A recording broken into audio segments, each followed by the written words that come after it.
Desde esta mañana mi pensar es de Cristo. Desde esta mañana mi pensar es de mi Dios. Desde esta mañana mi pensar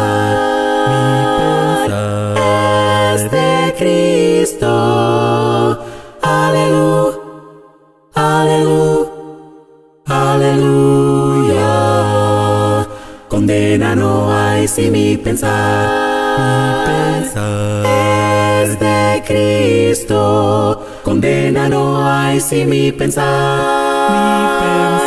es de mi Dios. Condena no hay si mi pensar es de Cristo. Aleluya, aleluya, aleluya. Yo canto y le oro en mi pensar a mi Cristo. Yo canto y le oro en mi pensar a mi Señor. Yo canto y le oro en mi pensar a mi Cristo. Aleluya, aleluya, aleluya. No puedo odiar si mi pensar es de Cristo. No puedo odiar si mi pensar es de mi Dios. No puedo odiar si mi pensar es de Cristo. Aleluya, aleluya, aleluya. Desde esta mañana mi pensar es de Cristo. Desde esta mañana mi pensar es de mi Dios. Desde esta mañana mi pensar es de Cristo. Aleluya, aleluya, aleluya, aleluya, aleluya, aleluya.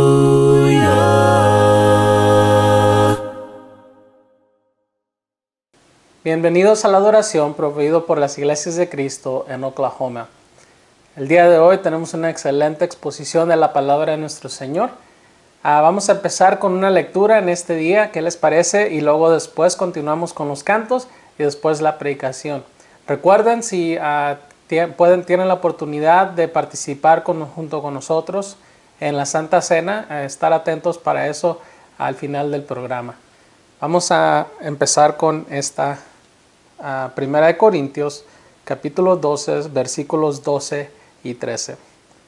Porque así como el cuerpo es uno y tiene muchos miembros, pero todos los miembros del cuerpo, siendo muchos, son un solo cuerpo.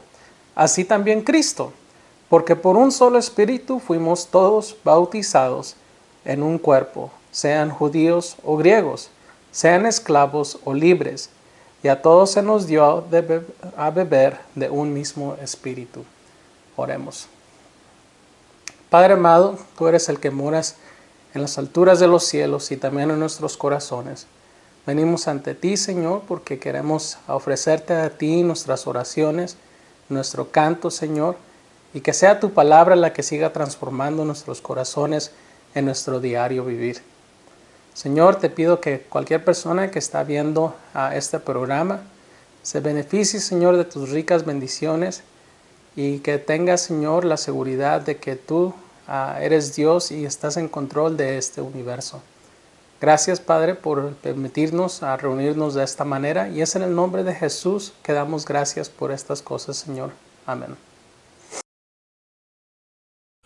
Sublime gracia del Señor, que a un infeliz salvó. Fui ciego, mas hoy miro yo, perdido y él me halló. Su gracia me enseñó a temer, mis dudas ahuyentó. Oh, cuán precioso fue a mi ser al dar mi corazón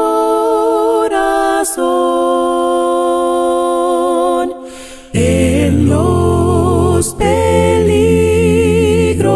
su aflicción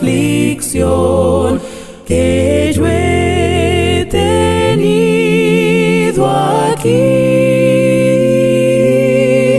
Su gracia siempre me libró y me guiará feliz. Y cuando en Sión por siglos mil brillando esté cual sol, yo cantaré por siempre allí su amor que me salvó.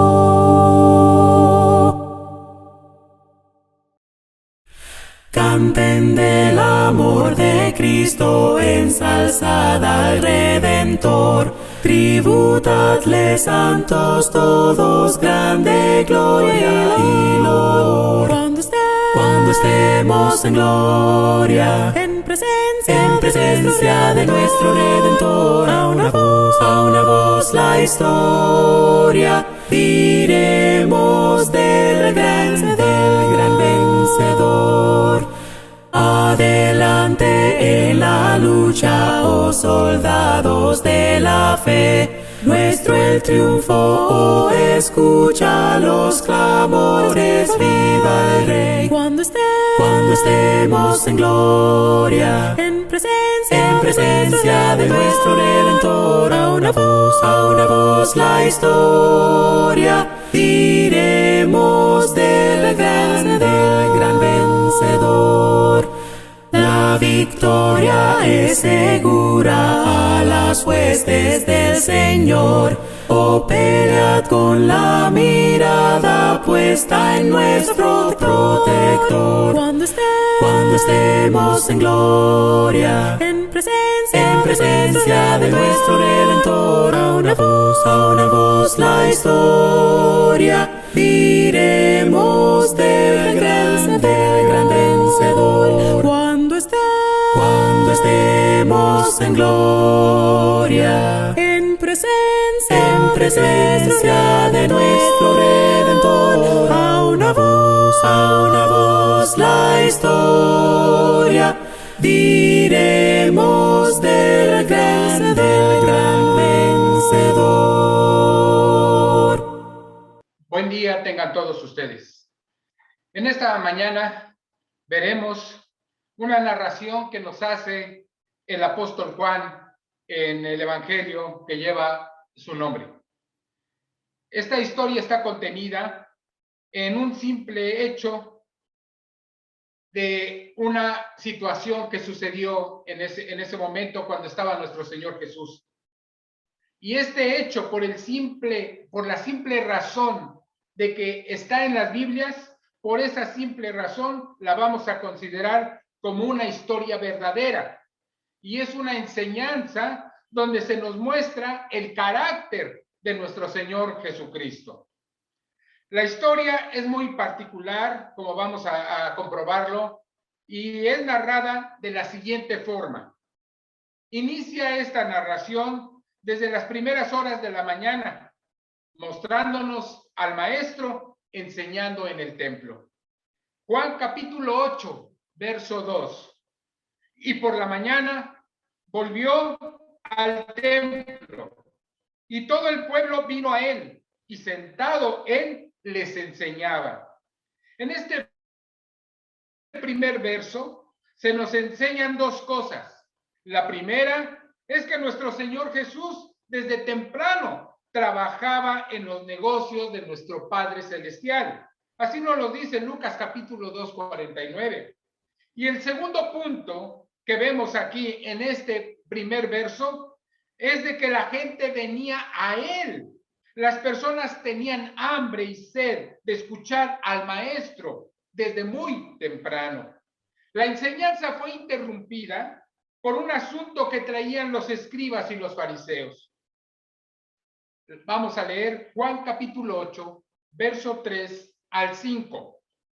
Entonces, los escribas y fariseos le trajeron una mujer sorprendida en adulterio y poniéndola en medio, le dijeron: Maestro, esta mujer ha sido sorprendida en el acto mismo del adulterio. Y en la ley nos mandó Moisés apedrear a tales mujeres. Tú pues, ¿qué dices?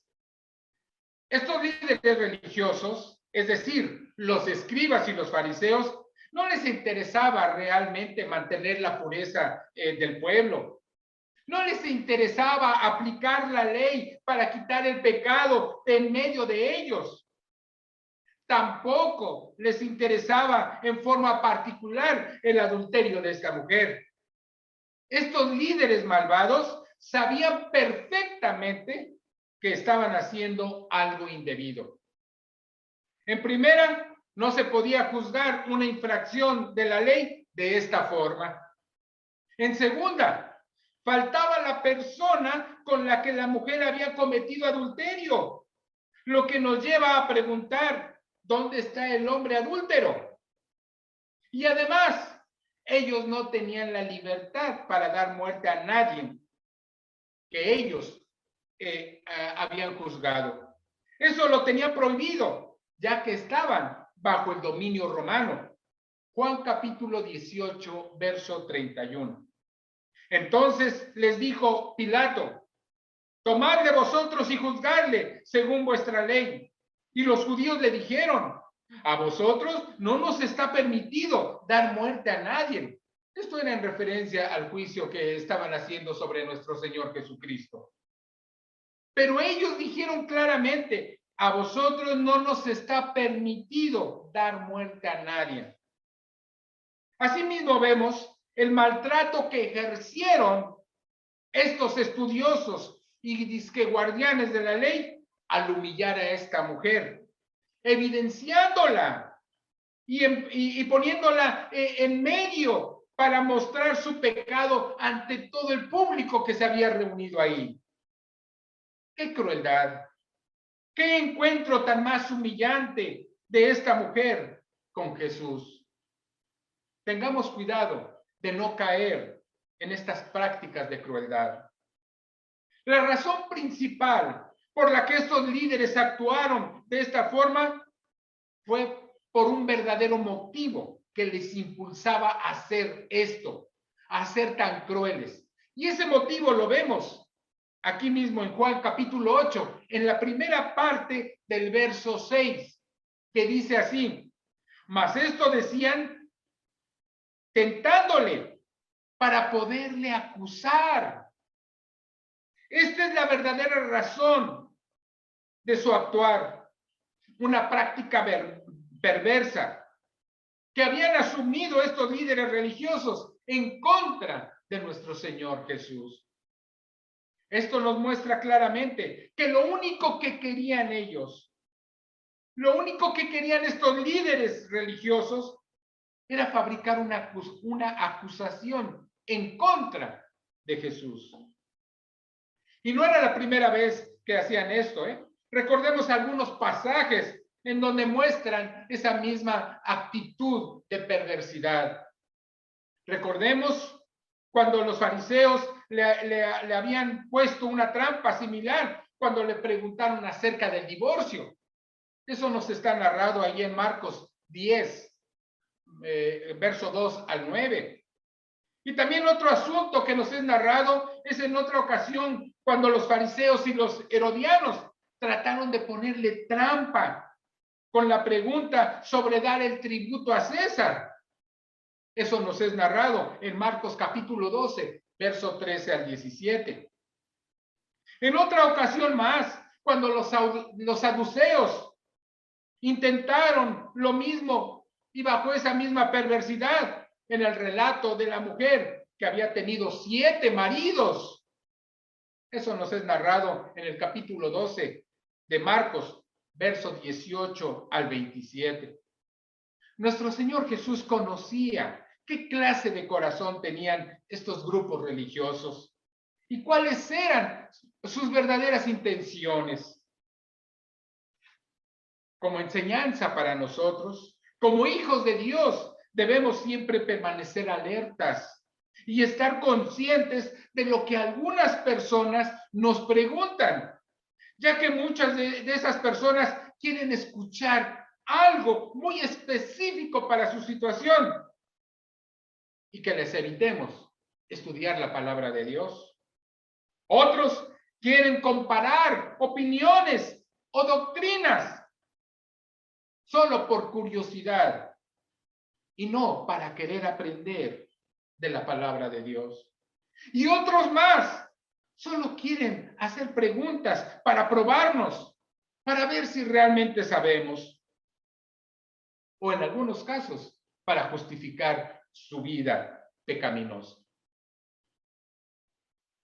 El mantenernos en comunión con Dios en cada instante de la vida, el ser guiados por el Espíritu Santo, nos capacitará para tener el pleno discernimiento de las personas con las cuales tratamos. La atención de todos los presentes estaba fijado en la mujer que habían puesto ahí en medio, avergonzándola. Pero de una forma magistral, de una forma perfecta y extraordinaria, Jesús llama la atención hacia él de todos los presentes. Veamos lo que nos dice ahí el capítulo 8 de Juan, pero en la segunda parte del verso 6, y nos dice así: pero Jesús, inclinando hacia el suelo, escribía en tierra con el dedo. Veamos la primera respuesta que da nuestro Señor Jesús a este cuestionamiento que le estaban haciendo estas personas. Y la primera respuesta fue guardar silencio. Todos esperaban oír la respuesta. Los fariseos esperaban la respuesta equivocada, porque para ellos cualquier cosa que dijera lo condenaría a él, y así ellos obtendrían el motivo para acusarle. Una enseñanza muy grande esto es para nosotros. El no decir nada, el guardar silencio, en muchas ocasiones es la mejor manera de responder. Y más cuando se trata de responder a personas necias, a personas malvadas. Veamos lo que nos dice el Proverbio, capítulo 26, verso 4 y 5. Nunca respondas al necio de acuerdo con su necedad, para que no seas tú también como él. Responde al necio como merece su necedad, para que no se estime sabio en su propia opinión. Este proverbio nos habla de 2 momentos para asumir una actitud de respuesta. Momentos que son perfectamente puestos en práctica por nuestro Señor Jesús en este evento. El primer momento fue tiempo de guardar silencio ante una pregunta llena de maldad, con una intención perversa. Nuestro Señor Jesús guardó silencio. La segunda respuesta que da en este verso que acabamos de ver fue de que nuestro Señor Jesús se inclina hacia el suelo y escribe algo en la tierra. Con esto lograba captar la atención hacia él y que quitaran su atención todos los que estaban ahí sobre la mujer que estaba siendo exhibida. ¿Qué escribió nuestro Señor Jesús? No nos dice nada de ese asunto la Biblia. Y cualquier cosa que digamos al respecto es nada más suponer. Y en algunos casos, estar inventando. Si no nos fue revelado, porque así lo decidió Dios, eso nos debe de ser bastar y ser suficiente para nosotros. No tenemos que añadir más. No nos fue revelado que escribió. No pongamos atención en las cosas que no se nos dicen. Pongamos atención en las cosas que sí nos fueron reveladas. Y esto es lo que hay que aprender. Pongamos atención en esto. Cuando escuchamos una acusación sobre algún hermano en la iglesia o sobre algún familiar o amigo, ¿cómo reaccionamos? ¿Nos ponemos del lado de los acusadores? ¿También señalamos?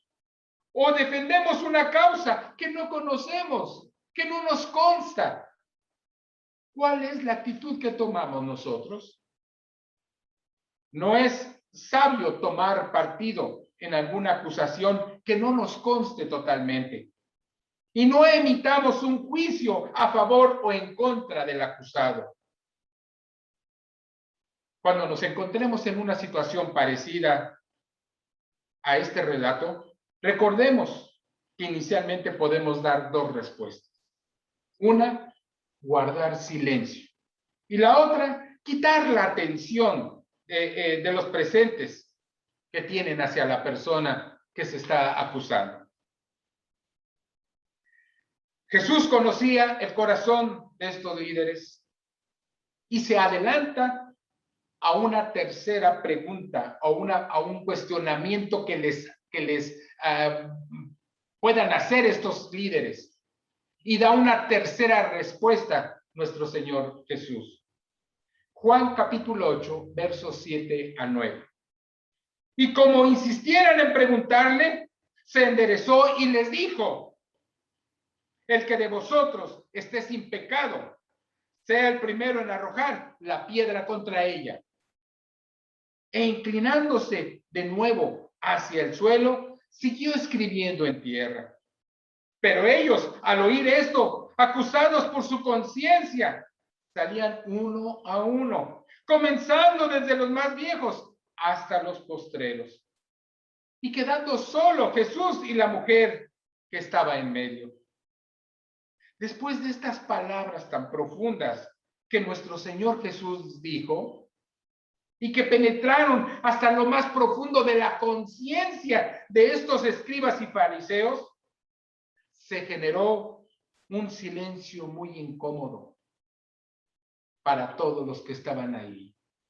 Se generó un silencio entendido que no requería mayor explicación.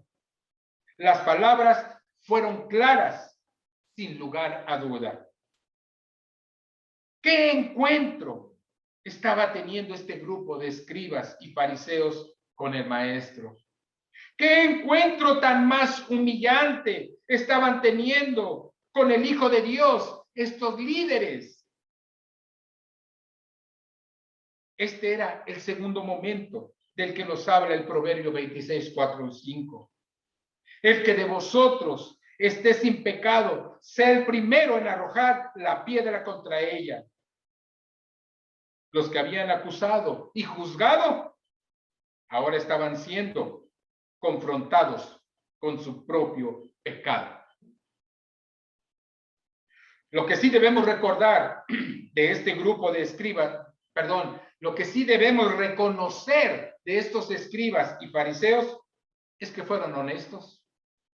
Aceptaron que no eran más inocentes que esa mujer. Y se empezaron a retirar uno por uno. Empezaron a retirarse los más viejos y le siguieron los jóvenes, hasta que solo quedó Jesús y esa mujer, de la cual no se nos da el nombre. No es importante. Algunos de estos líderes probablemente vivían una vida de doble moral. Mantenían una doble vida. Por un lado, enseñaban y exigían guardar la ley de Moisés. Y por otro lado, ellos vivían sin cumplirla. Esto nos debe de dar una enseñanza a nosotros también. Como hemos apreciado, es muy fácil juzgar, señalar a los demás. Es muy fácil decir los pecados de otros. Pero cuando nos toca a nosotros pasar por el juicio, y seguro que vamos a pasar, cuando estamos en la condición de acusados, quisiéramos que no se nos evidencie. Exigimos que se nos aplique misericordia. Quisiéramos que el que está juzgando viera todos los actos buenos que hemos hecho y que determinara que somos inocentes. Otros no son honestos consigo mismo y menos con Dios. Se les hace ver su pecado tan evidente y lo niegan. Y se hacen los ofendidos y dicen, no es cierto, yo no fui. No, eso yo no lo dije, ¿eh? Eso sí yo no. Muchas personas viven una doble moral. Dicen, pero no hacen. Mateo capítulo 23, verso 3. Así que todo lo que os digan que guardéis, guardarlo y hacerlo. Mas no hagáis conforme a sus obras, porque dicen y no hacen. Los fariseos practicaban una doble moral, motivo por el cual fueron puestos en evidencia por su mal actuar. El Hijo de Dios siempre los puso en su lugar, mostrándoles su pecado. En los encontronazos que tuvieron con Jesús, nunca salieron bien librados. Aquí es importante preguntarnos, cada uno de nosotros, ¿soy irreprensible delante de Dios?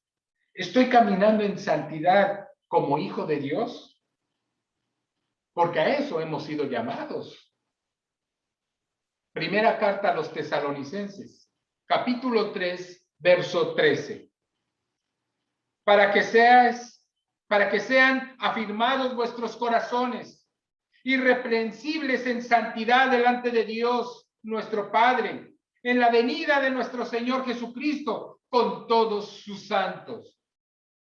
Primera carta a los Tesalonicenses, capítulo 4, verso 7. Pues no nos ha llamado Dios a inmundicia, sino a santificación. Procuremos que cuando vayamos al encuentro con nuestro Señor Jesucristo, sea un encuentro de amor, de gozo, de esperanza. Y escuchar las palabras de nuestro Señor Jesús, como nos los narra en Mateo capítulo 25, verso 23. Su Señor le dijo, bien, buen siervo y fiel. Sobre poco has sido fiel, sobre mucho te pondré. Entra en el gozo de tu Señor. Después de que sus acusadores se fueron, quedaron solos Jesús y la mujer.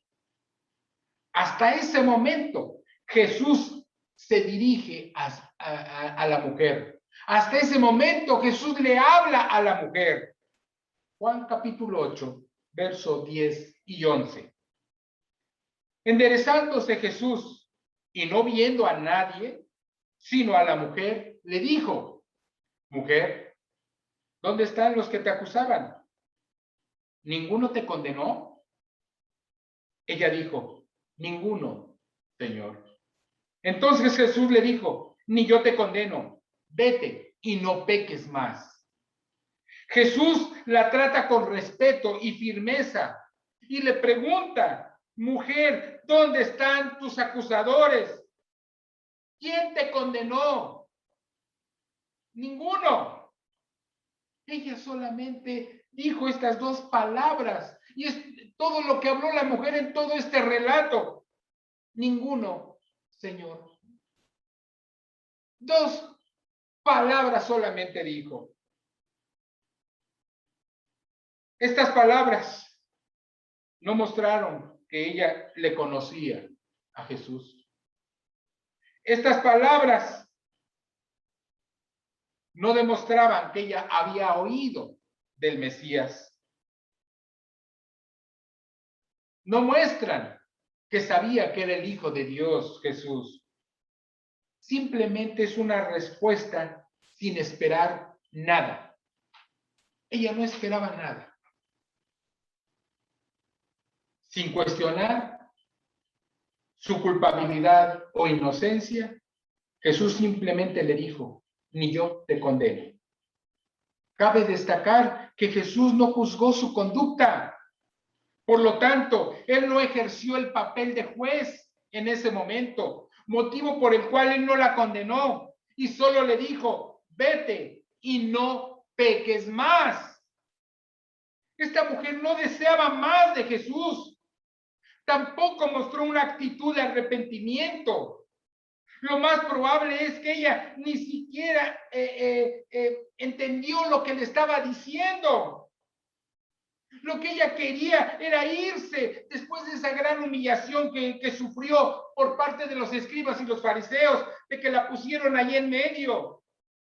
Solo deseaba escapar de esa situación tan desagradable y tan incómoda. Todo parece indicar que esta mujer no valoró en ese instante todo el bien que había recibido de parte de Jesús. ¿Qué bien había recibido ella? Primeramente, de que Jesús la había salvado, de que fuera lapidada, condenada a muerte. Ella no se dio cuenta de que estaba hablando con el Hijo de Dios. Ella no se dio cuenta de la oportunidad que tenía de arrepentirse de sus pecados. Ella tampoco valoró de que no fue condenada por el Hijo de Dios. Y tampoco valoró de que recibió un mandamiento en forma directa para la solución de su pecado personal. Jesús no la condenó, porque en esta primera venida que hizo nuestro Señor Jesús a este mundo, Él no vino con el propósito de condenar. Él vino a salvar a las personas. Juan capítulo 3, verso 17. Porque no envió Dios a su Hijo al mundo para condenar al mundo, sino para que el mundo sea salvo por él. Juan capítulo 12, verso 47 y 48.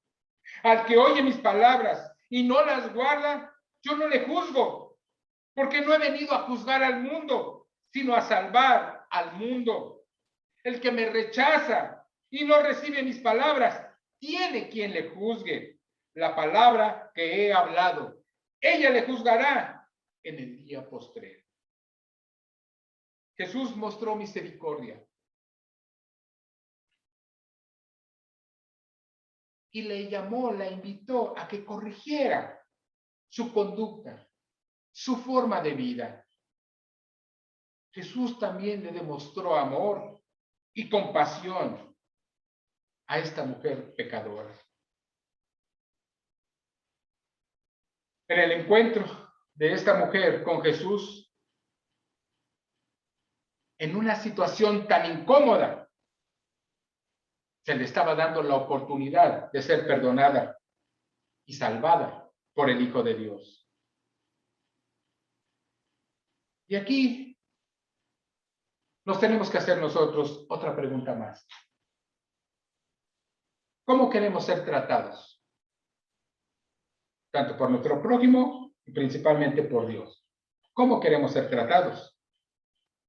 El cómo seremos tratados de parte de Dios dependerá de cómo nos presentemos delante de Él. ¿Con qué actitud nos vamos a presentar delante de Él? En esta narración se nos presentan algunas formas de cómo podemos presentarnos delante de Dios. Si nos presentamos ante Dios con una actitud de que todos están mal, menos yo, tengamos cuidado, porque podemos ser humillados con esa actitud. Si nos presentamos con una intención perversa, no siendo sinceros, tengamos cuidado, porque vamos a ser descubiertos y nos vamos a sentir muy humillados.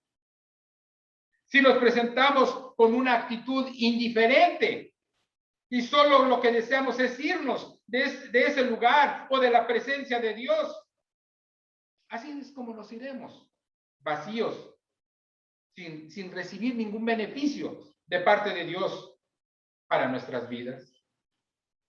¿Con qué actitud estamos escuchando este mensaje? ¿Esperas algo?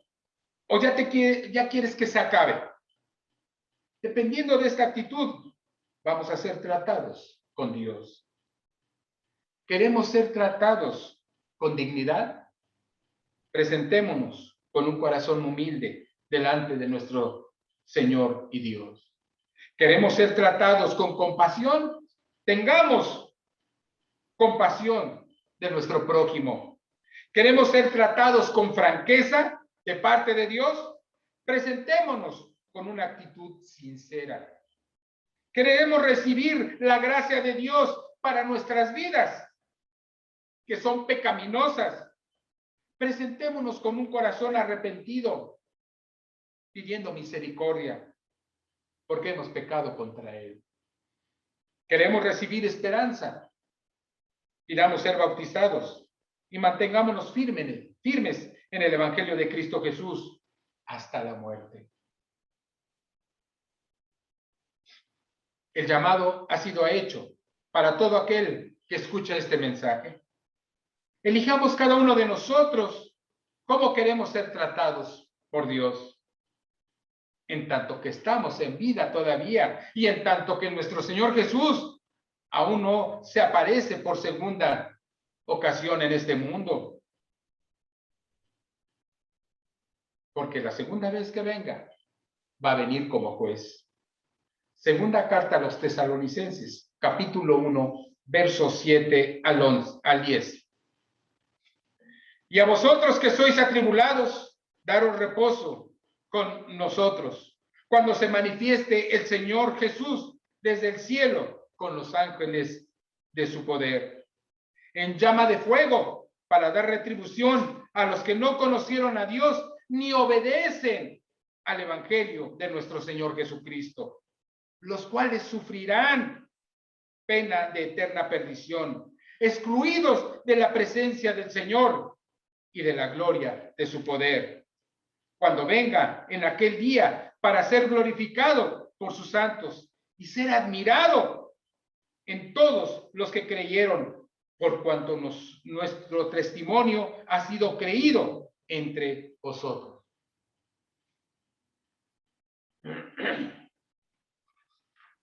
¿Con qué actitud escuchamos nosotros la palabra de Dios? ¿Con qué actitud nos presentamos delante de Dios? ¿Nos acercamos a Dios porque tenemos hambre y sed de Él? ¿Porque queremos recibir algo de Él? Mostremos esa actitud. Pero si nos acercamos a Dios sin esperar nada y por una simple rutina, no vamos a recibir nada.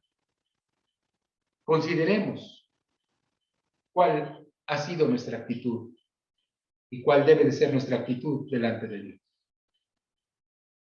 El mensaje y el llamado ha sido hecho.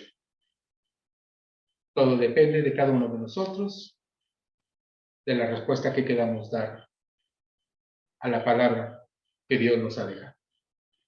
Que Dios les bendiga.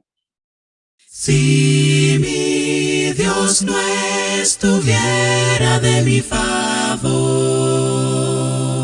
si mi Dios no estuviera de mi favor, la furia del enemigo nos pudiera destrozar, si mi Dios no estuviera de mi favor.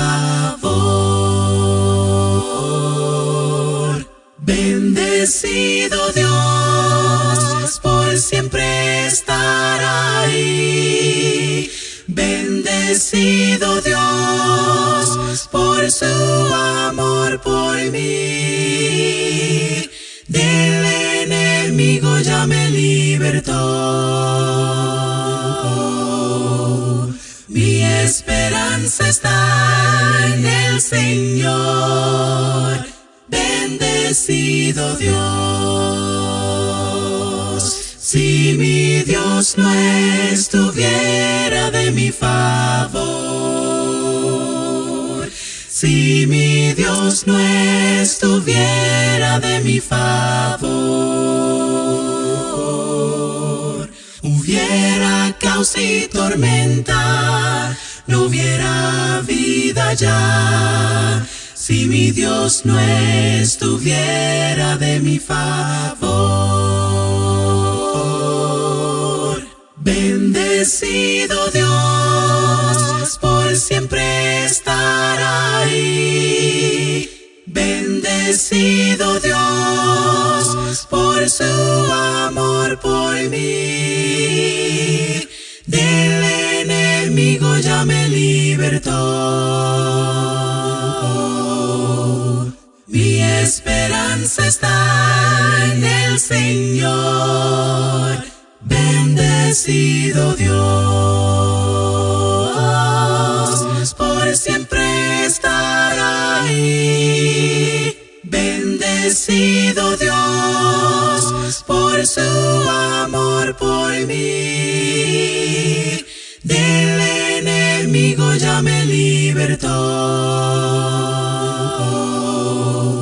Mi esperanza está en el Señor. Mi esperanza está en el Señor. Bendecido Dios.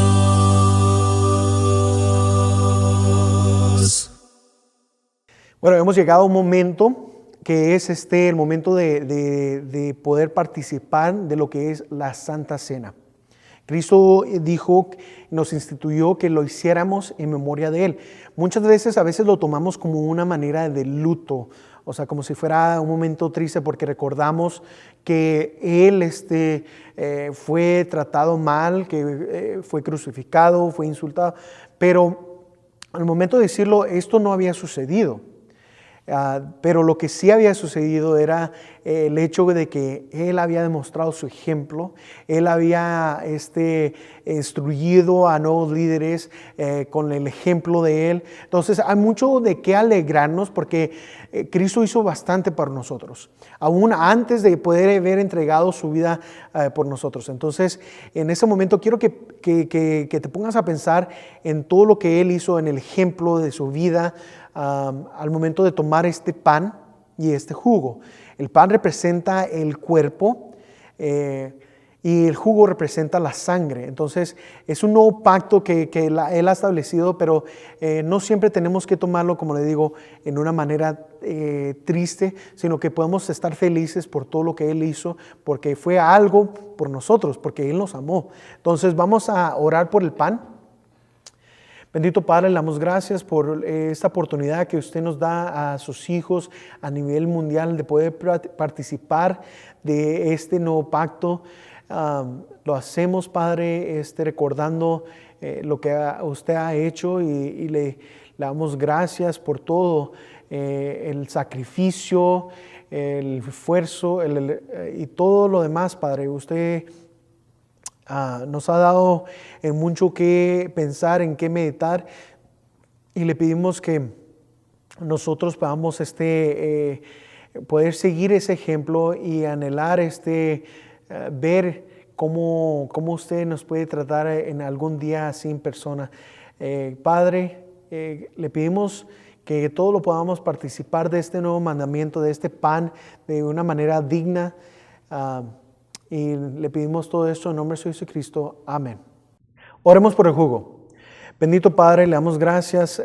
Continuamos en esta mañana orando por este jugo que representa la sangre que fue derramada por el perdón de nuestros pecados, Padre, por